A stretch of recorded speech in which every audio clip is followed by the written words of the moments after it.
From Vermont. Ask the unanimous consent to be able to speak for up to 10 minutes. Without objection. Madam President, I am assuming that today we are in fact going to vote on the credit card legislation, which is a very important step forward in beginning to address some of the outrages that the large banks and credit card industry are perpetrating on the American people. A few weeks ago, I asked folks on my mailing list to tell me what credit card companies are doing to them.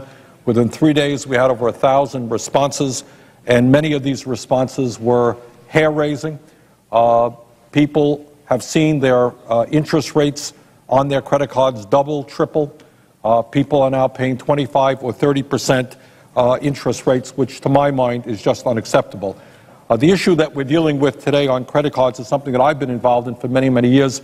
I was a member of the Financial Services Committee in the House of Representatives. In 2003, we introduced a legislation entitled the Credit Bait and Switch Prevention Act, which deals with many of the same issues that, in fact, we're going to be dealing with today. So it's taken us a little bit of time to get to where we are, but I think it's a step forward. What I do want to say, Madam President, is that while the legislation that we're passing today is important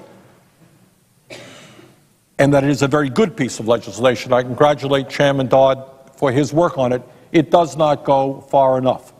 And one of the areas where it is not going anywhere near as far as it should be is finally addressing the issue of usury in the United States of America and making a moral determination whether or not it is acceptable, whether or not it is moral for banks to be charging Americans 25 or 30% interest rates, and in some cases, in terms of payday lending, significantly higher than that. Is that what we want to be doing as a nation? Madam President, what I would like to do now is just briefly read from what I thought was a very thoughtful article by Arianna Huffington in the Huffington Post, where she touches on the issue of usury, which is an issue that we have got to address. This is what she says, and I quote, "Throughout history, usury has been decried by writers, philosophers, and religious leaders. Aristotle called usury the, quote, sordid love of gain and a sordid trade.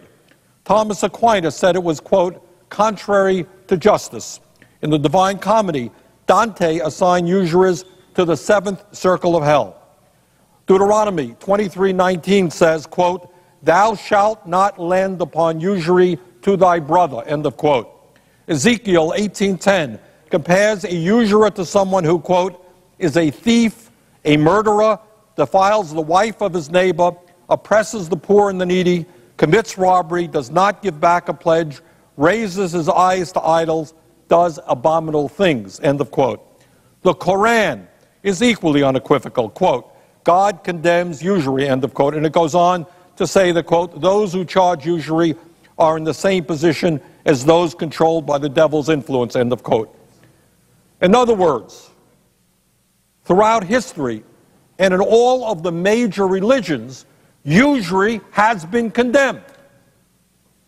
What civilization has said, it is simply wrong and immoral for those people who have money to take advantage of those people who need that money by charging them outrageously high interest rates. And in my view, interest rates of 25, 30, 35, 50% are outrageous, and it is usury, and it is time that the United States Senate addressed those issues.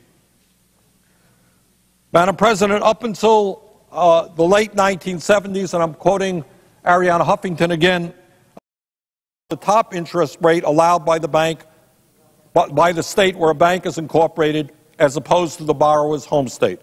Hoping to lure banks' businesses, states like South Dakota and Delaware repealed their usury laws, and off we went.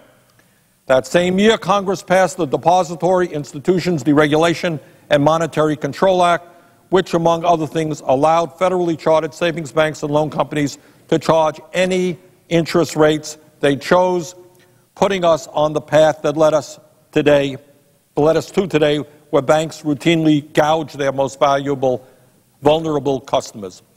End of quote. So here's where we are today. Bottom line is we're going to pass a bill that is long overdue. It is a good bill. I commend Chairman Dodd for his hard work It is an important step forward in protecting consumers. But, Madam President, I am going to be back on this issue of usury. In the United States of America, we have got to finally tell banks and credit card companies that it is simply not acceptable to charge people 25, 30, 35% interest rates. We've got to end that abominable practice, and I intend to be playing an active role in that. Madam President, with that, I yield the floor and note the absence of a quorum. Clerk will call the roll.